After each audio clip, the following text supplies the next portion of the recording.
நேரம், இயேசு தொடும் நேரம், இயேசு தொடும் நேரம். Jesus makes you whole, Jesus makes you whole, Jesus makes you whole, Jesus makes you whole. We welcome you for the program Touch Jesus, He saves, He heals. இயேசு தொடும் நேரம் நிகழ்ச்சிக்கு உங்களை அன்புடன் வரவேற்கிறோம். This is the time for you to be made whole and to receive the touch of Jesus. இயேசுவின் தொடுதலையும் அற்புதத்தையும் இப்பொழுது பெறலாம். ஆண்டவர் நம்மோடு கூட அவருடைய வார்த்தையின் மூலமாக நம்மிடத்தில் பேசுவார். ஹல்லேலூயா, glory. சந்தோஷமா கரங்களை தட்டி ஆண்டவர் நன்றி சொல்லலாமா? glory, ஹல்லேலூயா. இன்றைக்கு ஆண்டவர் கொடுத்த வேத வசனத்திலிருந்து பாகம புஸ்தகம் 19ஆம் அதிகாரம் 2ஆம் வசனம். உனக்காக 3 பட்டணங்களை பிரித்து வைக்க கடவாய். ஹல்லேலூயா. தேவனாகிய கர்த்தர் உனக்கு கொடுக்கும் தேசத்திலே உனக்காக 3 பட்டணங்களை பிரித்து வைக்க கடவாய். 3 கிராமங்கள் அல்ல, 3 பட்டணங்கள் என்று ஆண்டவர் சொன்னார். 3 பட்டணங்கள் எதற்காக கர்த்தர் பிரிக்க வைத்திருக்கிறார் என்று சொல்லி எண்ணாகம புஸ்தகம் 35ஆம் அதிகாரத்திலே சொல்லி இருக்கிறது. எண்ணாகமும் 35:6 நான் வாசிக்கிறேன் பாருங்க. நீங்கள் லேவியருக்கு கொடுக்கும் பட்டணங்களில் அடைக்கலத்திற்காக 6 பட்டணங்கள் இருக்க வேண்டும். வேதத்தில் சொல்லப்பட்ட ஒரு பட்டணத்தை பற்றி நான் சொல்லிக் கொண்டிருக்கிறேன்.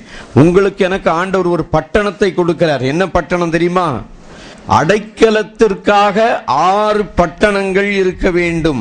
என்ன பட்டணம்? இப்ப சொல்லுங்க, என்ன பட்டணம்? அடைக்கல பட்டணம். உங்களுக்கு எனக்கு கர்த்தர் ஒரு பழைய உடன்படிக்கையிலே அடைக்கல பட்டணம் என்று சொல்லி 3 பட்டணங்களை ஆண்டவர் குறித்து வைக்க சொன்னார். ஆனா பழைய ஏற்பாட்டில் இருக்கிற அடைக்கல பட்டணத்துக்கு புதிய ஏற்பாட்டில் பேர் என்ன தெரியுமா? இன்றைக்கு புதிய ஏற்பாட்டில் உங்களுக்கு எனக்கு அடைக்கல பட்டணம் என்று ஒரு இடம் இல்லாமல் இயேசு கிறிஸ்துவே நமக்கு அடைக்கல பட்டணமாக இருக்கிறார். நீங்கள் அடைக்கலம் கொள்ளத்தக்கதாக எந்த நேரத்திலும் நாம் அவருடைய சமூகத்தில் 91ஆம் சங்கீதம் முழுவதுமாக அந்த அடைக்கலத்தை பற்றியே சொல்லப்பட்டிருக்கிறது. உன்னதமானவரின் மறைவில் இருக்கிறவன் சர்வ வல்லவரின் நிழலில். உன்னதமானவரின் மறைவையே கர்த்தர் நமக்காக அடைக்கலமாக கர்த்தர் தந்திருக்கிறார். உன்னதமானவருடைய மறைவில் இருக்கிறவன் சர்வ வல்லவரின் நிழலில் தங்குவான். நான் கர்த்தரை நோக்கி, நீரின் அடைக்கலம், என் கோட்டை, என் தேவன், நான் நம்பி இருக்கிறவர் என்று சொல்லுவேன். தேவனே நமக்கு அடைக்கல பட்டணமாக இந்த காலையிலே எந்த சூழ்நிலையிலும் எந்த ஒரு காரியத்திற்கும் நமக்கு அடைக்கலமானவர். நம்முடைய பலவீனத்திலே அடைக்கலமானவர் யாரு? இயேசு கிறிஸ்து. நம்முடைய தரித்திரத்திலே நமக்கு அடைக்கலமானவர் இயேசு கிறிஸ்து. ஹல்லேலூயா. எந்த ஒரு சூழ்நிலையிலும் நமக்கு அடைக்கலமாய் இருக்கிறவர் நம்முடைய தேவனாகிய கர்த்தர். இந்த அடைக்கலத்துக்கு ஒரு காரியம் சொல்லி இருக்குது. என்ன தெரியுமா? கொலை செய்து ஒரு மனுஷன், எந்த ஒரு மனுஷன் கொலை செய்தானோ அவன் தப்பி ஓடி போய் ஒளித்து கொள்ளக்கூடிய பட்டணத்துக்கு பேர் தான் என்ன பட்டணம்? கொலை செய்த ஒரு மனுஷன் தப்பி வேகமா ஓடி போய் எந்த பட்டணத்துக்குள்ள போய் ஒளித்து கொள்ள வேண்டும்? அடைக்கல பட்டணத்துக்குள்ளே அவன் போய் என்ன செய்யலாம்? ஒளித்து கொள்ளலாம். மனுஷன், அதாவது எந்த ஒரு மனுஷன் யாரை கொலை செய்கிறானோ அவன் அந்த மனுஷனால் கொலை செய்யப்பட வேண்டும். வேதத்தில் அப்படிதான் சொல்லியிருக்குது. என்ன சொல்லியிருக்கு? கண்ணுக்கு கல், பல்லுக்கு பல் என்று சொல்லி எந்த மனுஷனை ஒரு மனுஷன் கொலை செய்தால் அவன் பதிலுக்கு பதிலாக கொலை செய்ய வேண்டும் என்று சொல்லி இருக்கிறது. ஆனால் உங்களுக்கு எனக்கு இருக்கிற நல்ல செய்தி என்ன? எந்த ஒரு மனுஷன் கொலை செய்தானோ அவன் என்ன செய்ய வேண்டும்? இங்க வேதத்துல சொல்லி இருக்கு பாருங்க, நான் படிக்கிறேன். ஒருவன் விறகு வெட்ட மற்றொருவனோட காட்டில் போய் மரத்தை வெட்டி கொண்டிருக்கும் பொழுது கோடாரியை ஓங்கும் பொழுது கோடாரி அந்த இரும்பு மட்டும் வேகமா போய் ஒருத்த மேல விழுந்து அவன் செத்து போயிட்டான்னா, மறுபடியும் அந்த செத்து போனதுக்காக அந்த எவன் அந்த கோடாரியை ஓங்கினானோ அவன் கொலை பாதகனாய் இருக்கிறபடியால் அவனை கொன்று விடுவார்கள். ஆனால் அந்த கொன்ற கோடரியை தூக்கி மற்றவனை கொலை செய்தவன், வேண்டுமென்றே கொலை செய்தவன் அல்ல, தெரியாமல் கொலை செய்தவன். இப்படிப்பட்ட ஒரு சூழ்நிலையில அந்த கொலை செய்தவன் எங்க ஓடி போணுமா? வேகமா ஓடி போய் எங்க போய் ஒளித்துக் கொள்ள வேண்டும்? அடைக்கல பட்டணத்திலே போய் அவன் ஒளித்துக் கொள்ள வேண்டும். அப்படி ஒளித்துக் கொண்டிருக்கும் பொழுது என்ன சொல்லியிருக்கு தெரியுமா? யோசுவா புஸ்தகத்துல 21ஆம் அதிகாரத்தில் அதை பத்தி சொல்லியிருக்கு பாருங்க. யோசுவா புஸ்தகம் 21ஆம் அதிகாரத்திலே அடைக்கல பட்டணங்களை உங்களுக்கு ஏற்படுத்தி கொள்ளுங்கள். எங்கெல்லாம் அடைக்கல பட்டணம் இருந்ததுன்னு நான் படிக்கிறேன் பாருங்க. 7ஆம் வசனத்துல, அப்படியே அவர்கள் நப்தலியின் தேசத்திலே கலிலேயாவில் உள்ள கேதேசையும் சீகேமையும் அர்பாவையும் கீரியாத் அர்பாவையும் ரூபன் கோத்திரத்திற்கு இருக்கும் பேசேரையும் இப்படியாக 6 அடைக்கல பட்டணங்களை கர்த்தர் கொடுத்திருக்கிறார். உங்களுக்கும் எனக்கும் சாகாமல் பிழைத்திருக்கிறதற்கு ஒரு அடைக்கல பட்டணம். எந்த அடைக்கல பட்டணம்? நீங்களும் நானும் சாகாமல் இருக்கிறதற்கு ஒரு அடைக்கல பட்டணத்தை கர்த்தர் கொடுத்தார். அது எந்த வசனம்? வாசிங்க. 2 தீமோத்தேயு 1:10 வாசிங்க. நம்முடைய இரட்சகராகிய இயேசு கிறிஸ்து பிரசன்னமானதினாலே அந்த கிருபை இப்பொழுது வெளிப்படுத்தப்பட்டிருக்கிறது. எதிலெல்லாம் அடைக்கலம் கொடுத்தார் என்று 2 தீமோத்தேயு 1:10 சொல்லி இருக்குது. அதை நான் இப்போ நாம் படித்துக் கொண்டிருக்கிறோம். வாசிங்க. அவர் மரணத்தை பரிகரித்து, உங்களுக்கும் எனக்கும் மரணமே கிடையாது. இயேசுவை ஏற்றுக்கொண்டவர்களுக்கு என்ன கிடையாது? இயேசுவை ஏற்றுக்கொண்டவர்களுக்கு என்ன கிடையாது? உங்களை என்னையும் ஆண்டவர் உயிரோடு காக்கும் உடன்படிக்கை ஏற்படுத்தி இருக்கிறார். அவர் மரணத்தை பரிகரித்து ஜீவனையும், உங்களுக்கு எனக்கு சுவிசேஷத்தினால் கிடைச்சது என்ன? ஜீவன். அடுத்தது அழியாமை. நீங்களும் நானும் என்ன செய்ய போறதில்ல, உங்களுக்கு அழிவு கிடையாது பிரதர். ஹலோ சொல்லுங்க, உங்க பக்கத்துல இருக்கவங்கள்ட்ட அழிவு இருக்குதா? உங்களுக்கு அழிவு இருக்குதா? உங்களுக்கு என்ன கிடையாது? அழிவே கிடையாது. ஆமென். ஹல்லேலூயா. ஏன் அழிவு கிடையாது? நீங்களும் நானும் யாருடைய அடைக்கலத்துக்குள்ளாக இருக்கிறோம்? இயேசு கிறிஸ்துவின் அடைக்கலத்திற்குள்ளாக கர்த்தர் நம்மை கொண்டு வந்திருக்கிறார். ஹல்லேலூயா. Glory, hallelujah. இயேசு கிறிஸ்துவின் அடைக்கலத்திற்குள்ளாக கர்த்தர் நம்மை கொண்டு வந்திருக்கிறார். அந்த அடைக்கலத்திற்குள்ளாக நம்மை மறைத்து வைத்து, நீங்கள் இயேசு நாம் மரிக்க வேண்டிய இடத்திலே, கவனிக்கிறீங்களா? நாம் செய்த பாவத்திற்கு நாம் மரிக்க வேண்டும். ஆனால் இயேசு கிறிஸ்து பாவம் இல்லாதவர், பாவம் செய்யாதவர், பாவம் அறியாதவர். கவனிங்க. அதுல இன்னொரு கருத்து ஒண்ணு சொல்றேன் பாருங்க. இவ்வளவு நாள் சொல்லாத ஒரு கருத்தை சொல்றேன், கொஞ்சம் கவனமா கேளுங்க, அப்பதான் புரியும். யூதர்கள் இயேசுவை எப்படி பார்த்தாங்க தெரியுமா? யூதர்கள் இயேசுவை சபிக்கப்பட்டவனாக பார்த்தார்கள். விளங்குதா? யூதர்கள் இயேசுவை எப்படி பார்த்தாங்க? ஏன் இயேசு சபிக்கப்பட்டவனாக பார்த்தாங்க? மரத்துல தூக்கப்பட்ட எவனும் யாரு? இயேசு சிலுவையை சுமந்துட்டாரு, அதனால அவர் யாரு? சபிக்கப்பட்டவர்னு யூதன் சொல்லிக்கிட்டு இருந்தான். ஆனா பவுல் என்ன சொன்னார் தெரியுமா? அவர் நம்முடைய பாவத்திற்காக என்ன செய்தார்? 2 கொரிந்தியர் 5:21 பவுல் சொன்னார், நாம் அவருக்குள் தேவ நீதி ஆகும்படிக்கு பாவமறியாத அவரை நமக்காக என்ன ஆக்கினார்? பாவமாக்கினார். நாம் இயேசுவை சபிக்கப்பட்டவர் என்று நாம் சொல்லுவதில்லை, யூதன் சொல்றது போல.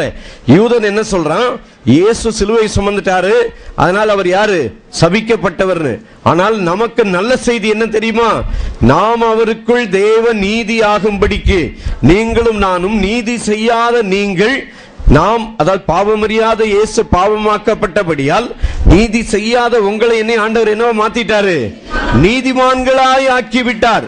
வெறும் நீதிமானா மாத்தல. அதுக்கு என்ன வார்த்தை ஆண்டவர் சொல்றாரு? நாமே தேவனுடைய நீதியாய் இருக்கிறோம். நம்முடைய நீதியின்படி நாம் ரட்சிக்கப்படாமல் நமக்காக மரித்து உயிர்த்தெழுந்த இயேசு கிறிஸ்துவின் நீதியினாலேயே கர்த்தர் நம்மை ஆசீர்வதிக்கிறார். அந்த நீதி நிமித்தமாக உங்களுக்கும் எனக்கும் அடைக்கல பட்டணத்தை கர்த்தர் தந்திருக்கிறார். நாம் எந்த அடைக்கலத்திற்குள்ளாக? விக்கினங்கள் கடந்து போகும் மட்டும் ஆண்டவரே உம்முடைய அடைக்கலத்திற்குள்ளாக நான் வந்து என்னை ஒளித்துக் கொள்ளுகிறேன் என்று சொல்லி நாம் அவருடைய அடைக்கலத்திற்குள்ளாக ஒளித்துக் கொள்ளக்கூடிய பாக்கியத்தை கர்த்தர் நமக்கு தந்திருக்கிறார். அங்க சொல்லி இருக்கு பாருங்க, கொலை செய்தவன் வேகமாக ஓடி போய் அவன் அந்த அடைக்கல பட்டணத்திற்குள்ளாக தான் பத்திரமாக இருக்கத்தக்கதாக கர்த்தர் அடைக்கல பட்டணத்தை நமக்கு ஏற்படுத்தி கொடுத்திருக்கிறார். பழைய உடன்படிக்கையில அடைக்கல பட்டணங்கள் என்று சொல்லி 6 அடைக்கல பட்டணங்கள் இருந்தது. ஆனா என்னாகம புஸ்தகத்துல வாசிக்கிறது படி என்ன தெரியுமா போட்டிருக்குது? மொத்தம் லேவியருக்கு கொடுக்கும் பட்டணங்களில் 6 பட்டணங்கள் அடைக்கல பட்டணங்கள். லேவியருக்கு மொத்தம் 48 பட்டணம். 48 பட்டணத்துல எத்தனை பட்டணம் அடைக்கல பட்டணம்? 6 பட்டணங்கள். அப்படின்னா என்ன அர்த்தம்னா, கொலை செய்தவன் இந்த அடைக்கல பட்டணம்லாம் எங்க இருக்கும்னா மலை மேல இருக்கும்.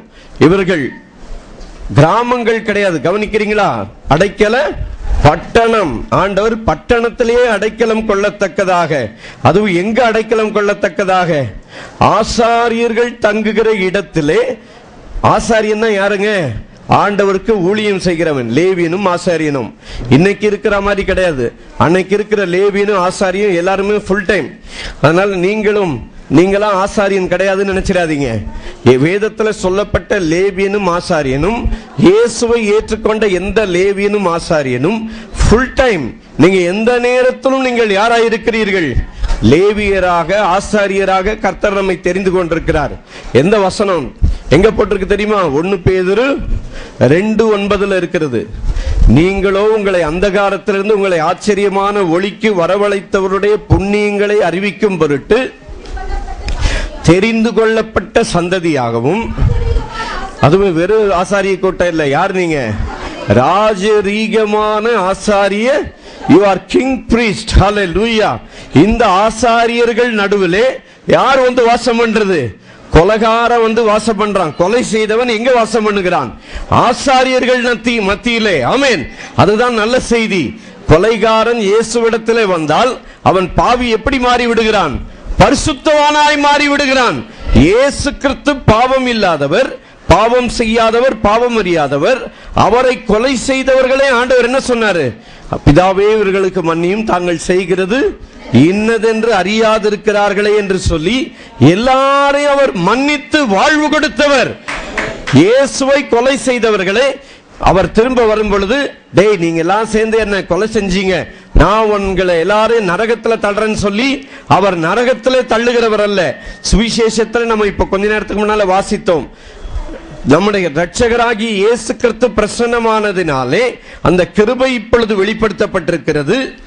அவர் மரணத்தை பரிகரித்து, 2 தீமோத்தேயு 1:10, மரணத்தை பரிகரித்து ஜீவனையும் அழியாமையும் சுவிசேஷத்தினாலே உங்களுக்கு எனக்கு கிடைச்சது என்னது? ஜீவன், அழியாமை. அடுத்தது என்னது?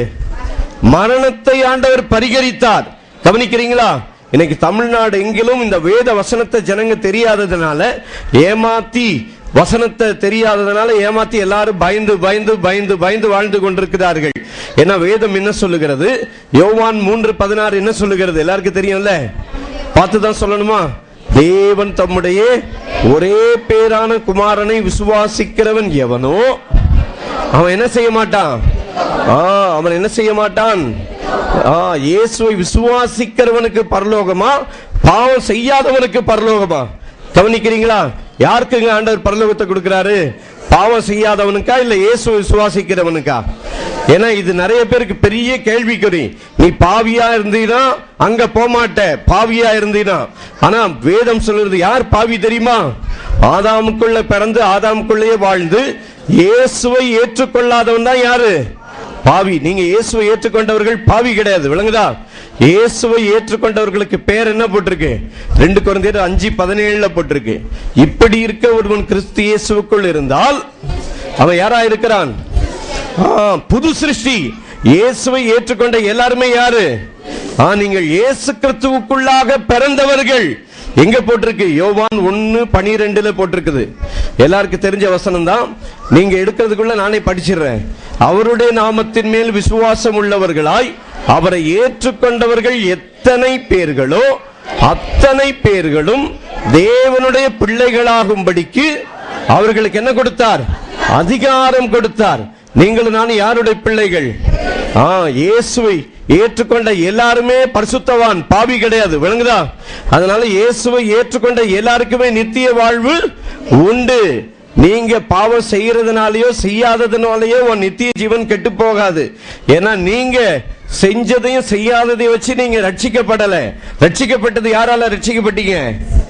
இயேசுவின் ரத்தத்தினாலே. ரட்சிக்கப்படுறதுக்கு கண்டிஷன் என்னங்க? What is the condition to get saved? ரட்சிக்கப்படுறதுக்கு கண்டிஷன் என்னது? ரோமர் 10:9-10 படிங்க.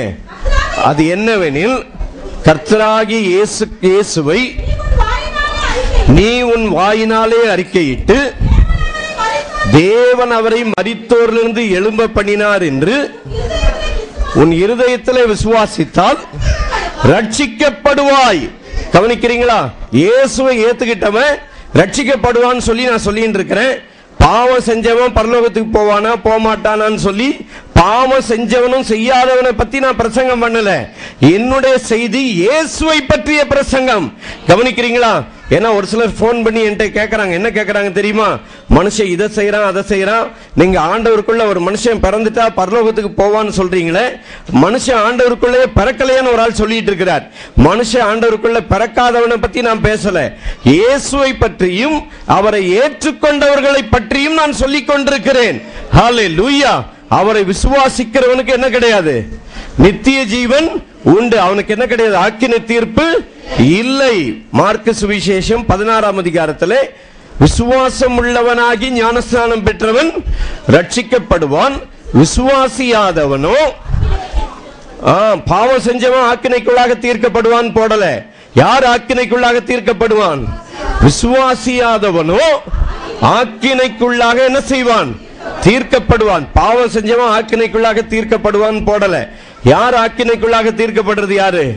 விசுவாசியாதவனோ. ஏன்னா ரோமர் யோவான் 3:16 தெரியும். 3:17 என்ன பட்டிருக்கு தெரியுமா?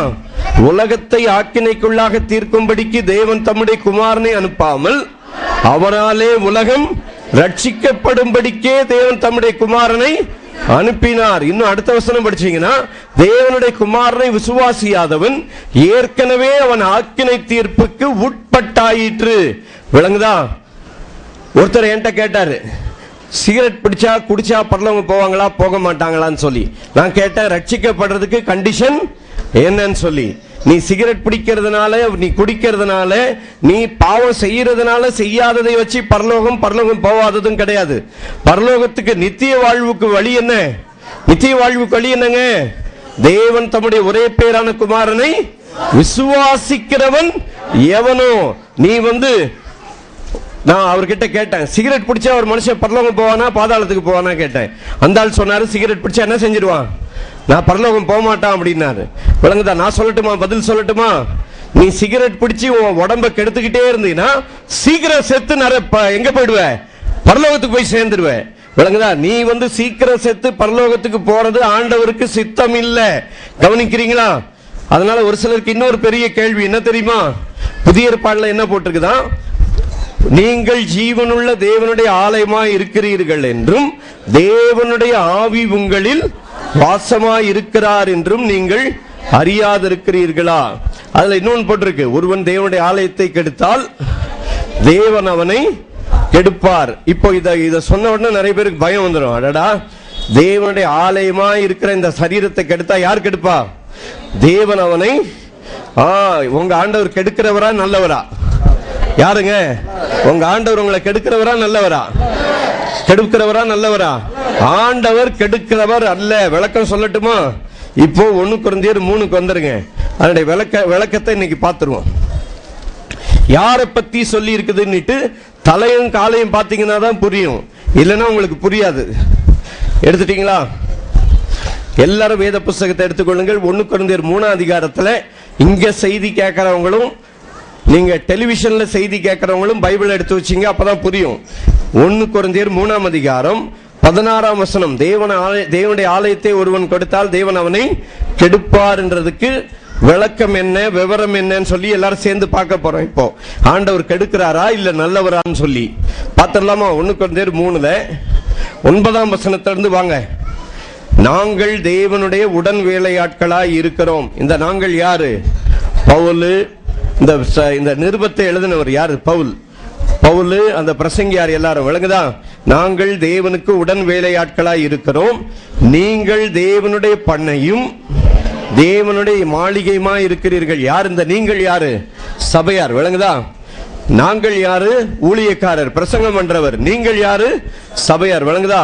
அடுத்த வசனம், எனக்கு அளிக்கப்பட்ட தேவனுடைய கிருபையின்படியே, யாரு? பவுல் தன்னை பத்தி சொல்றார்.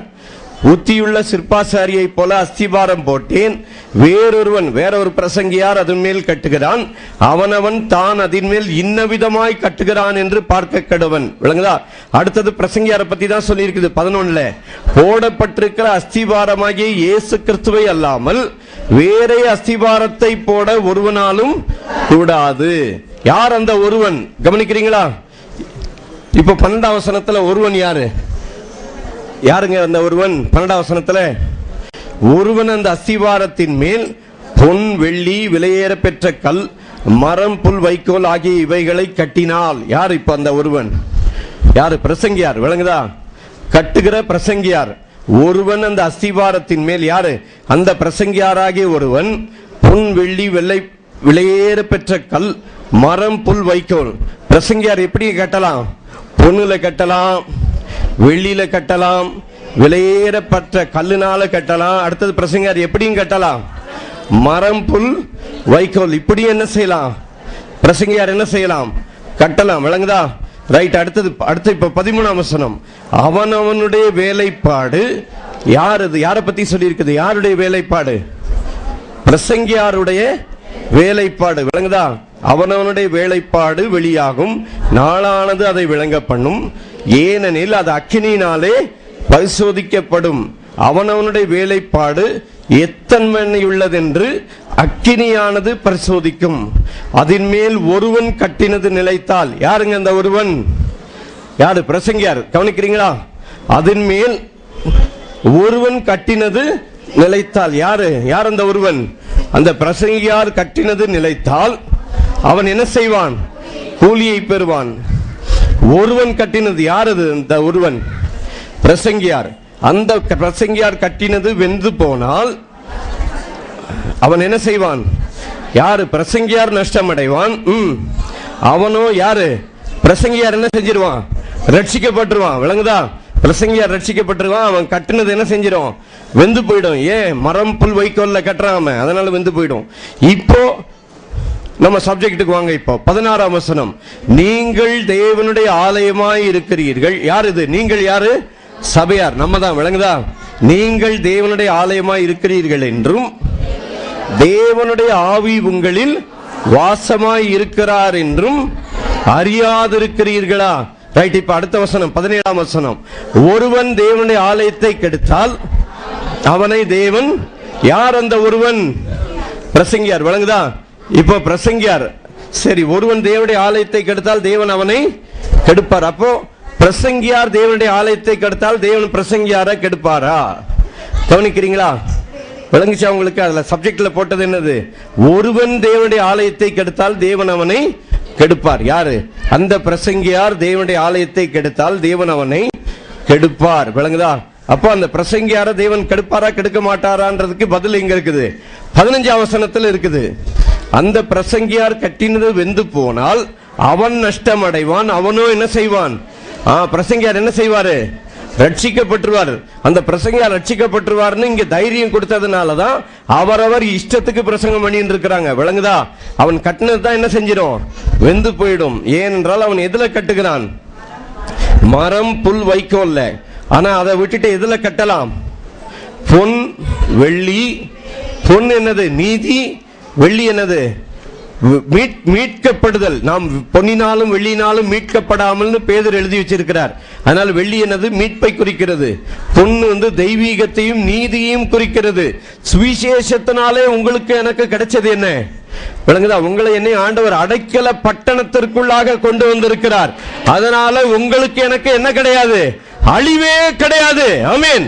அதனால தெளிவாயிடுச்சா? ஒருவன் தேவனுடைய ஆலயத்தை கெடுத்தால் தேவனை அவனை கெடுப்பார்னா, இத தெரியாம, வசனம் தெரியாம, தலையும் காலையும் படிக்காம என்ன சொல்லிட்டு இருக்கிறாங்க?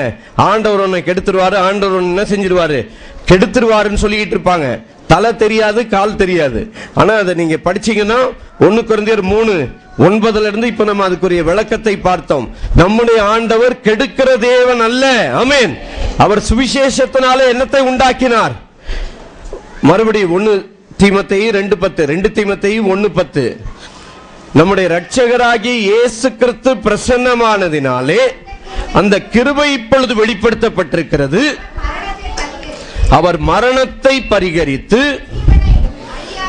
கொலை செய்தவனுக்கும் மரணத்தை பரிகரித்து, எத்தனை கோடி கொலை செய்த சதாம் ஹுசேனா இருந்தாலும் சரி, இயேசுவே என் உள்ளத்தில் வாரும் என்று அவன் இயேசுவை ஏற்றுக்கொண்டால் அவனுக்கு என்ன கிடையாது? அழிவும் கிடையாது, ஆக்கினை தீர்ப்பும் கிடையாது. ஏனென்றால் நசரேயனாகிய இயேசு கிறிஸ்துவை உன் இருதயத்தில் ஏற்றுக்கொண்டு தேவன் அவரை மரித்தோர்ந்து எழுப்பினார் என்று உன் நாவினாலே நீ அறிக்கையிட்டால் நீ என்ன செய்வாய்? ரட்சிக்கப்படுவாய். எத்தனை பேர் இயேசு கிறிஸ்துவை ஆண்டவர் என்று சொல்லி இயேசுவை ஏற்றுக்கொண்டிருக்கிறீங்க? அத்தனை பேருக்கும் ரட்சிப்பை கர்த்தர் தந்திருக்கிறார். ஆமென். அவர் மரணத்தை பரிகரித்து ஜீவனையும் அழியாமையும் சுவிசேஷத்தினாலே வெளியரங்கமாக்கினார். விளங்குதா? ஒருவன் கொலை செய்தவன் இருந்தால் பழைய உடன்படிக்கையில் அவன் எங்க போய் ஒதுங்கிக் கொள்ளலாம்? அடைக்கல பட்டணத்திற்குள்ளாக போய் தன்னை பாதுகாத்துக் கொள்ளலாம். இன்றைக்கு உங்களுக்கும் எனக்கும் உலகத்திலே அடைக்கல பட்டணம் கிடையாது. ஆனால் நீங்களும் நானும் நாம் அடைந்து கொள்ளக்கூடிய, மறைந்து கொள்ளக்கூடிய ஒரு அடைக்கல பட்டணமாகிய இயேசு கிறிஸ்து நமக்காக இருக்கிறார். ஹல்லேலூயா. அந்த இயேசுவின் அடைக்கலத்திற்குள்ளாக எல்லாரும் சேர்ந்து கர்த்தரை மகிமைப்படுத்தலாமா? அவர் செட்டை நிழலில் என் ஆறுதல், அவர் செட்டை மறைவில் ஆரோக்கியமே, அவர் செட்டை நிழலில் ஆறுதல், அவர் செட்டை மறைவில் ஆரோக்கியமே, ஏற்ற நேரத்தில் சுகத்தை தருகிறார், ஏற்ற நேரத்தில் சுகத்தை தருகிறார், சுகத்தை தருகிறார். அவர் நல்லவர், சர்வ வல்லவர், அன்பு நிறைந்தவர். அவர் நல்லவர், சர்வ வல்லவர், அன்பு நிறைந்தவர். எனக்கு ஒரு நேசருண்டு, அவர்தான் இயேசு ராஜா. எனக்கு ஒரு புகலிடம் உண்டு, அவர்தான் இயேசு ராஜா.